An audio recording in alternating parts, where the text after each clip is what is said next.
Welcome everybody to Two Drunk Dudes in a Gun Room. This is Don. This is Doug. Man, we got a special guest today. So go ahead and tell everybody who do we got? Jon Fealy, better known as Clutch. Oh man, that's an old ass name. That is what I mean. Do you have a new one? So I'm actually out of that life altogether right now. I'm out of that life as well. Yes. I had a couple of names. Huh? I had a couple of names in that life. Yeah. Yeah. How'd you get the name Clutch? I snapped my clutch cable on my bike doing 75 miles an hour down the highway and had to power shift down. Damn. That'll do it. That was always a good name for you though, right? So you still ride though, right? I actually gave it up for a little bit. It's something that I love dearly, but I was getting a little reckless on the bike, and I needed to focus on family stuff. So I sold both my scoots and focused on my business for a little while. Yeah. So how is my little fireball? Oh, dude, she's still a fireball. She's a firecracker. Putting it down. A firecracker. Well, no, we got her away from Fireball because she gets a little rowdy on the Fireball. So we're more of a Vino family now. We like to pretend we're a little sophisticated and shit over here, but Well, at least you didn't say White Claw.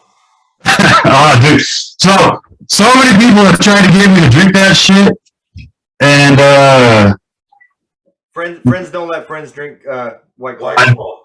Yeah, I've been super drunk a couple of times, and they put it in a normal beer can, thinking they were going to get me with it, me being drunk. And so I'll take the sip and I'll fucking throw the beer can across the way. No, it's not beer. Just spit the fucking White Claw out at them or out on the floor. It's horrible, man. I think my future son-in-law drinks that shit. I'm not sure yet. So you mean you keep your water on that? Melvin Norton. Yeah, believe it or not, man, I'm about to be a grandfather. Wow. Well, in September, so I still got a little bit of time. Enjoy it, man. Enjoy it. It's Is he still in? No, so we're both 100%, and we're both out. And we're raising the kiddos, going to school, and trying to build our own business. So let's start talking about your business, right? Because I kind of know a little bit about it because I had red tail boas that I used to breed, and but that being totally different, right, than what you're doing right now. No, well, I mean, yes and no. Like, Dude, I'm bringing a couple of things. So the main difference is all the species that I breed, they lay eggs instead of laying babies live. Absolutely, yes. I didn't want to mess with all that goo, man. Like it's so fucking nasty. They put it out everywhere. It's bad enough bringing babies into the world. Yep. I don't want snake baby goo all over me. But still, it was a lot easier though. You got to incubate, and you got to do all this. Like you got to constantly monitor yours and everything. It's not super difficult, man. So you set up an incubator, you make sure the thermostat's good. All the stuff I have, like all my thermostats, are all lifetime warranted stuff. So if they ever fail, I literally just ship them back in and get a replacement. Right. So went the smart way on that, thankfully. I learned the hard way on a lot of other things, but it's what it is. That's kind of been my way of doing things since I started. I mean, you know that from the beginning. I was always a little bit of a bonehead at first. Well, you were definitely strange. So, so what? Before you got out, you you weren't into this, right? What made you transition into like, hey, I want to do this for a living? So when I was getting out of the military, we had a few snakes, and they were kind of like my calming thing. And I was watching this guy that's really big in the reptile industry called Brian Barczyk. If you see anything with snakes, you've probably seen one of his videos.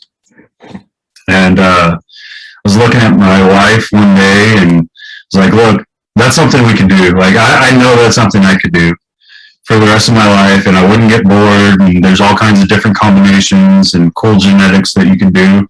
Sounding like the nerd that I am. Like, I tried to hide it really well when I was in, I guess, but the nerd kind of comes out every now and then. And so I looked at her and I was like, this is what I want to do. Like, for better, for worse, you're not going to like it sometimes because it takes a lot of time up, and I'm going to put the animals before you a little bit to get it started, which she didn't appreciate. But yeah, like we've gotten it to where it's in our routine. We create everything, and the big thing was they were my calming thing. So when we went over to Kuwait and Iraq, I was dealing with people trying to commit suicide all the time, and my head wasn't right when I came back. Like being the doc and like talking people down and sending them home, and dealing with the actual suicides were just, it unfortunately overwhelmed me. And all those psychiatrists I saw and the supposed professionals that were supposed to help you didn't do shit to help me. It was the animals that helped me. So one turned into about 20, and I was like, I can make money off of this. Like, I know I can do it. And then, not that it was necessarily about money, but it was like, I can do something, be my own boss. Like, I don't have to fit within the confines of a 9-to-5, you know? And with people, because at that time I wasn't able to even do this. Like, I didn't like talking to people. I like talking to people in the motorcycle clubs and stuff like that. But 9 times out of 10, you weren't exactly sober when you were around them. So, what are you trying to tell me? I just like being around them once we got drinking, right? Like, I just didn't like people. And like you don't like me. Well, I like you. You're never sober. So beer made me better. But no, like I mean, there's certain people that their personas kick with you, right? And you feel comfortable around them, so you can be yourself. But for the most part, like, just being in public wasn't something that I could do.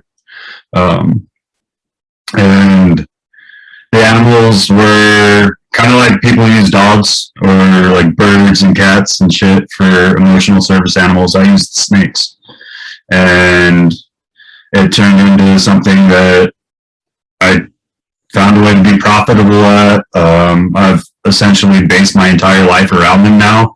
Like, I do a podcast with them, I breed them, I do education shows. Oh, I've seen the YouTubes. Yeah. Yeah. So you do podcasts now? What's the podcast called? It's called Outside of the Clutch. So essentially it's everything outside of my breeding and like the stuff that I'm doing within my family. So it's other people in the industry and bringing in knowledge, bringing in history, because the snake industry went back around 50 years ago. And the guys that are getting older that really started it, like, they started by like smuggling animals in with drugs and smuggling animals in their parents and stuff like that. Like, anywhere they could find a way to bring these exotic animals into the States is what they did. But a lot of the history and the stories and all that is dying out. So I'm trying to in touch with them and get their stories out. So it's kind of archived before they go. I got you. That's awesome. So do you basically so you breed mostly ball pythons? Predominantly ball pythons, yeah. Ball pythons, I have retics. I'll be breeding Mexican black king snakes next year. I had to wait for my female to get up to size. I have corn snakes. I'm not sure if we're going to breed those or not yet. Those are more just, they kind of fell in my lap and someone was like, hey, I can't take care of these anymore. Do you want them? This one's another snakes. Where are you based out of right now? I'm still in El Paso. So you stayed in El Paso. Mm-hmm. Oh shit. Okay. All right. Well, I got away from there, but I don't blame you.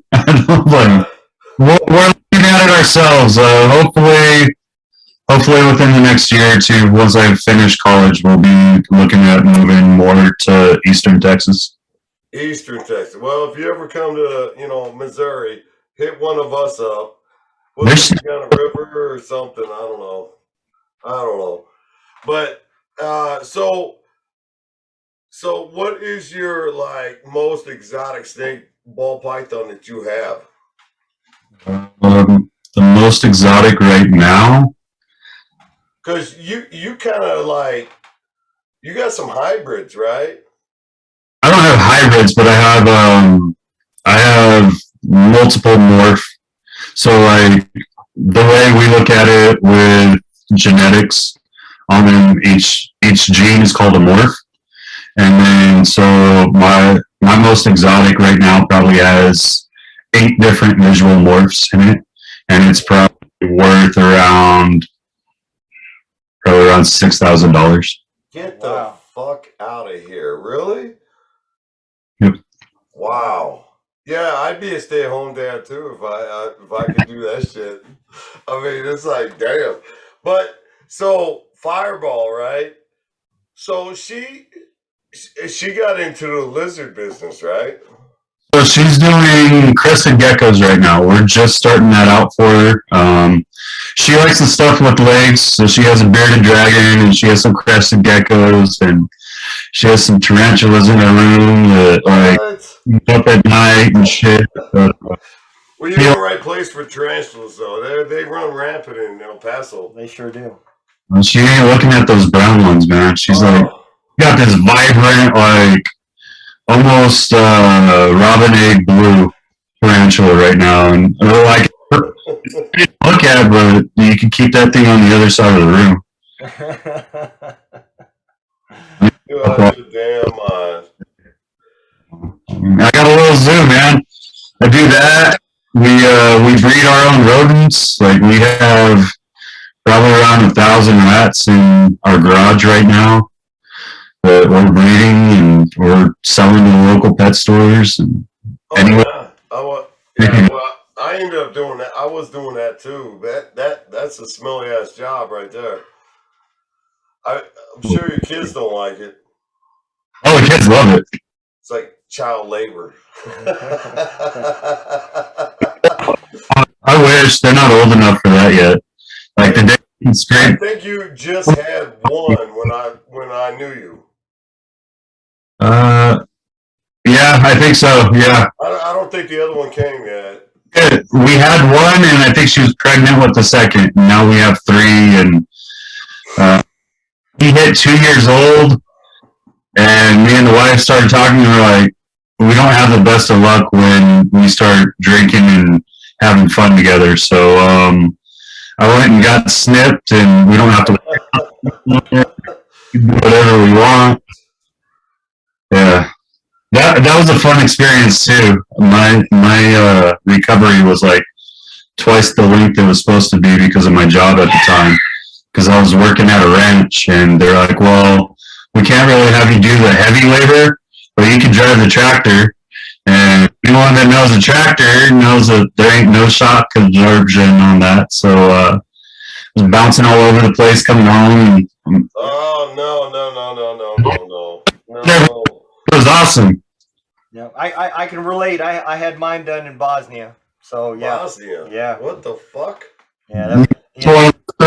doctors, huh? Yeah, that plan briefed a lot better than it turned out. It was pretty cheap though, wasn't it? Well, it was still free. It was still an Army doctor that did it. But yeah.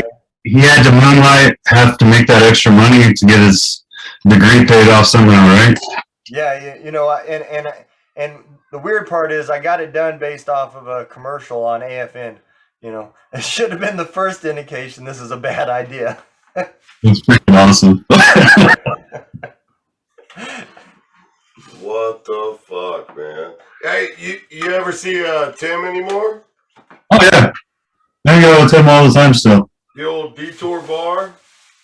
He's there. He's got 2 spots now. I'm proud of him. That's what I heard. Yeah. I reached out to him. I was like, motherfucker, you better answer back, right? But of course he didn't. But he's busy, man. He was talking about starting a podcast together too. Oh yeah. He wanted to make. So quick. I mean, how many? You started going to some shows and stuff too, right? Because I mean, I've seen some of your snakes. They're pretty wild. Yeah, so there's one here locally that we go to. They have 3 shows a year, and then we go up to the Dallas-Fort Worth area twice a year, and we'll be going here next year. We should have enough babies that we'll be doing a circuit all over Texas and potentially out into like Arizona and California. Really? So I mean, like, how's that work? You just like fucking pick a snake and say this is what I do now, or I mean, well, like you breed it and then you raise the babies up to a certain point. Like all the animals that I have, they have 5 consecutive meals, so that I know they'll eat no matter what before I send them out. Make sure that they don't have any like birth defects or health problems or anything, and then you put them in a little box and ship them overnight, or you pick them up at a show. Oh, so you're mailing snakes? Mail snakes through FedEx overnight to anyone in the continental U.S. That's awesome. so. Like, I mean, you got to prove your brand, though, right? I mean, I've seen your brand, even though I don't see it in the background anywhere. But I've seen your brand, and so it's like, how do you like? I've seen the pictures, right? You got a snake, you got your brand next to it, right? So how do you pick that? Like, this is what I do during like one of those shows. Like, dude, you got some gorgeous ass snakes. I don't. I just all those boxes man. there. Tell me you got a lot of fucking snakes, right? Only like 100-ish. 100-ish. Yeah. I mean, yeah. I throw my logo on everything. I'm always talking to people about snakes. Probably more than they'd like to know. Yeah, it kind of consumes my life. Like, if you look on any of my socials, everything's snakes. It's kind of overwhelmed my persona at this point. Right. I think that's the key with a successful podcast is you have to be passionate. So, like, I've seen some of your YouTubes. You're pretty passionate about fucking raising snakes and shit. Yeah. And talking to, like, different people that you've looked up to throughout the years, doing this was I mean, those they weren't podcasts, they were YouTube. They were pretty awesome, Yeah, it's definitely a way, like, it was my way of kind of giving back with the interviews. That's what I really do them for, is a lot of people take the time and they'll give you your advice and they'll kind of mentor you in this industry. And you might not buy an animal from them. Like, there's some guys that they don't have what I need as far as genetics or something like that, right? Because I'm very focused in on what I want to create right now. So I only look for certain combinations of genetics at this point. And so someone that's like helped me throughout the years, or someone that's just been a helpful person overall in the industry, might not get the love that I think they deserve. I'll bring them on and they'll put out information. And like I said, it kind of archives it. So anyone that's looking for that information can find it at that point. But two, it's kind of my way of saying thank you to the people that are my guests. Absolutely. Right. Yeah. So like right now, don't say 100-ish. Like, how many snakes do you have right now? Right now we have no snakes. What? Right now we have 84 snakes. That's a lot of snakes. That's a lot of snakes, yeah. How many lizards you have? 4. That's it? Really? I thought you had more than that. You haven't found out how to breed those yet, huh? No, so she's really good about getting them to breed. The issue is the female doesn't like to use her lay box, and she likes to leave them out where we can't see them. So by the time we find them, they're already kind of dried up, and it's too late to incubate the egg and try to make a life out of it, right? So the mom was kind of defective. She ain't all there up in the brain. This is a common story. Yeah. Absolutely, right? Hey, she ain't in there, is she? She ain't like standing behind you or anything, is she? She's got that mom hearing. I'm sure she heard it, so I'll get it.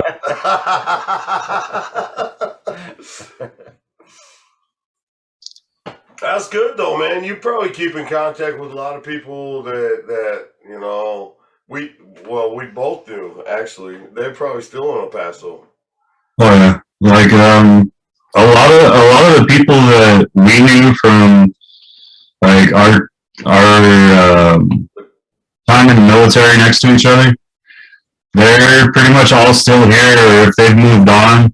That like we don't keep in touch the way that we used to, because we're not all active duty anymore. But did I show up to your promotion?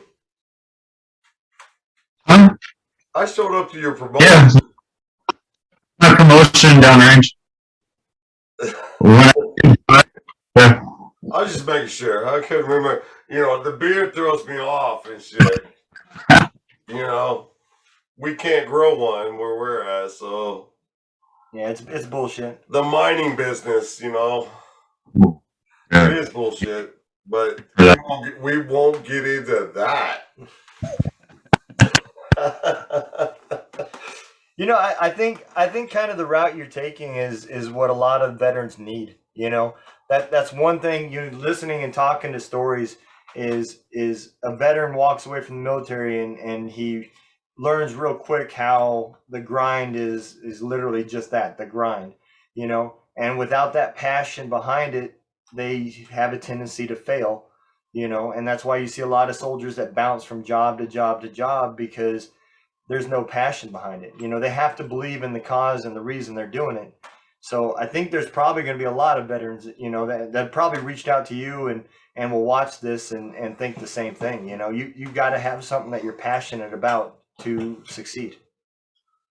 Oh, 100%. I agree. Another big thing is like the thing I see a lot of veterans do, and I try to warn all my friends before they get out, is find something before you get out. And like your NCOs and your leadership always say that shit, right?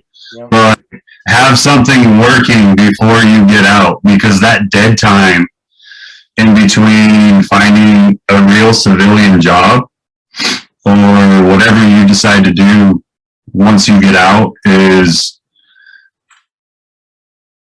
for lack of better terms, killer for a lot of veterans. Like they go into a major depression because we're so used to being on call 24/7 and like always being reactive to whatever's going on, to a very dull, drab lifestyle that if you don't fill that time, that your depression and your thoughts just kind of take over, unfortunately. And So that's one of the big things that I push out is like find something that you enjoy, like you said, before you get out and have, whether it's just a hobby or you're trying to turn it into a business or whatever it is, just have it in works, have something that's going to consume your time before you get out. Because if you don't, your thoughts tend to get the better of you. Yeah. You know, and I think a lot of the younger soldiers that, you know, not necessarily the ones that go to retirement, but the ones at ETS, I think, you know, they say, I want to do this and I'm going to make this. And that culture shock of when they get out that they can't do that and they don't make what they thought they were going to make just compiles with that, the depression that comes with it, you know? And I noticed for me, like the one big thing is I miss being able to make decisions and just solve the problem, fix it. You don't ask, you just react and you fix the situation, you know, and you train people to take your place away. And when you get into the civilian world, that is gone. You know, now you're not supposed to make decisions and your boss doesn't want you to train to learn their position, you know, and the whole, you just look at these people and you're just like, how are you guys even breeding, you know? But that's it's simple. You put a male with a female.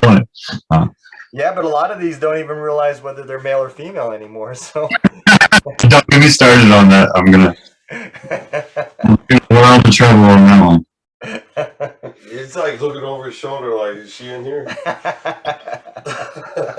I know who she is. A lot of really extremist people in my industry. Like I gotta. Sometimes it's better to leave your thoughts left unsaid. That's all I'm gonna say. Yeah, I hear you. We have never been that good at that part. No. His whole life. You're the professional compared to what we fucking do. Absolutely.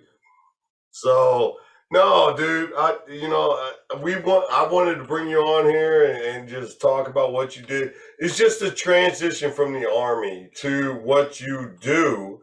A lot of people transition from the Army and they're still lost and like don't know what, you know, what they did or whatever, you know, and we got a couple organizations we talk to left and right about, you know, constantly that stigma of 22 a day. And so it's just like, you know, one is too many, right? So we try to push that, you know, we constantly, we push that. Where we're at now, not many veterans are around. We have some, but not many. Where you're at, man, damn, you know, you're at El Paso. So who has not been to Fort Bliss, you know? I mean, or who did not retire or get out at Fort Bliss? So a lot of people are struggling right now. Fort Bliss? No, that was an option. Yeah, no, absolutely, bro. I was going to ETS until I realized that 16 more months at Fort Bliss, I couldn't do it. So I re-enlisted to leave. I almost got stop lost on a medical retirement. Yeah, I remember that. Yeah. Man. Just to send me to Korea where they didn't do anything for 9 months. Yeah. Korea was good, though. Well, not nowadays, but it's not the same Korea anymore. It's not the same Korea. Not anymore. They got rid Not the same. They did get rid of my legs, yeah. We won't talk about that. That's a different episode. Korea stories. Hey, there you go. But no, John, hey man, it was awesome seeing you though, bro. It's good to hear from you, man. Hell yes, man. Hey, me and Don ain't got no problem coming on your podcast, but I don't think we'll fit into your podcast though. We'll figure it out. I'm actually doing a series where I get non-snake people. Non-snake people. You hear this, right? Yeah. To kind of see how the persona of what you guys see on social media affects, you know what I mean? Like, because you only see certain aspects of it, right? So you see, like, sometimes you see us feeding or you see us taking pictures of the animals we want to post for sale or making some quick video or something to promote what we're doing.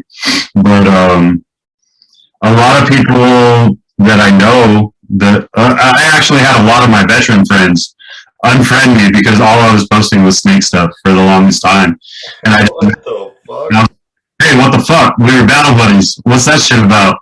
And you can't do snakes. And I was like, just fucking quit being a pussy and watch some of my shit and tell me what you think. And that's why they're like, you do stuff with snakes that I wouldn't think you'd be able to do. It's actually kind of cool. It's like, see, you should have fucking watched and quit being a pussy. Yep, absolutely. Yeah, absolutely. Yeah, I don't think I can have snakes now, though. My bad. I'm sorry. Oh, good. Puerto Rican wife won't allow it. Well, you're raising cockroaches, though. I do raise cockroaches for my bearded dragon, though. Gross. And Just to get into that, I will not breed bugs. you don't breed bugs? No, I buy them. I'll gladly pay the My money. wife is starting to fucking like get into lizards and shit, bitch. So don't go there, man. You cannot fucking say that right now. Money that I make on rats pays for the bugs. I'm not worried. Doesn't matter, bro. You know what? You say I need the tax deduction. Hey, is Fireball's number the same when I knew you two? Yeah, I heard I'm gonna hit her up. Don't worry, I got you.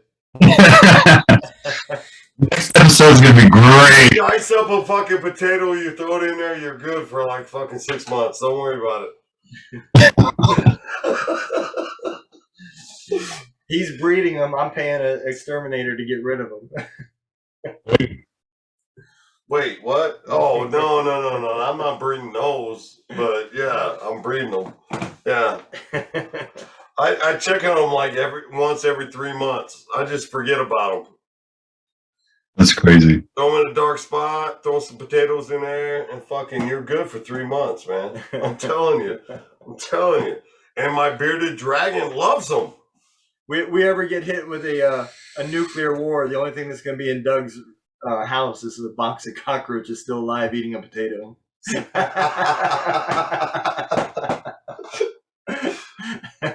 I mean, it's whatever, right? I've kept so I got worms down there too, super worms, and I fed them bitches so long. All of a sudden, I had these beetles crawling around. I was like, "What the fuck? Where the fuck these come from?" You know? And come to find out, the motherfuckers turned into beetles. I did not do the research on it. All I kept buying, throw them in this fucking little pet thing. And like one day, fucking there's a beetle crawling around. I'm like, what in the fuck is this shit, right? Because my bearded dragon got so big that fucking I had to buy the large ones, right? So hell, some of them are ready to fucking get. It was fucking crazy, man. Yeah. I could not fucking believe it, but maybe I don't feed them enough. I don't know. You may want to do our sign off. We're about to get cut off. All right, go ahead. Hey, so everybody knows we do this trying to combat veteran suicide. You know, we use a little bit of comedy, a little bit of camaraderie to try to get veterans through the next day. If you need help, say something. Fastest way to reach it is the suicide prevention line, 1-800-273-8255. If you're on the West Coast, there's a great organization called leavingthesidelines.org. If you're a female veteran and you need help and you're in the South Carolina area primarily, there's an organization by Brooke Jackson called she'stheveteran.org. And as always, you guys can reach out to us, and if you need some help, you just want to drink a beer and talk some shit, man, we're even good at that too. So we appreciate it, and y'all take care. Hey, appreciate you coming, man. Take care. You too. Have a good one. Later, brother. Bro. Thank you, bro. Thank you. Appreciate it. Later.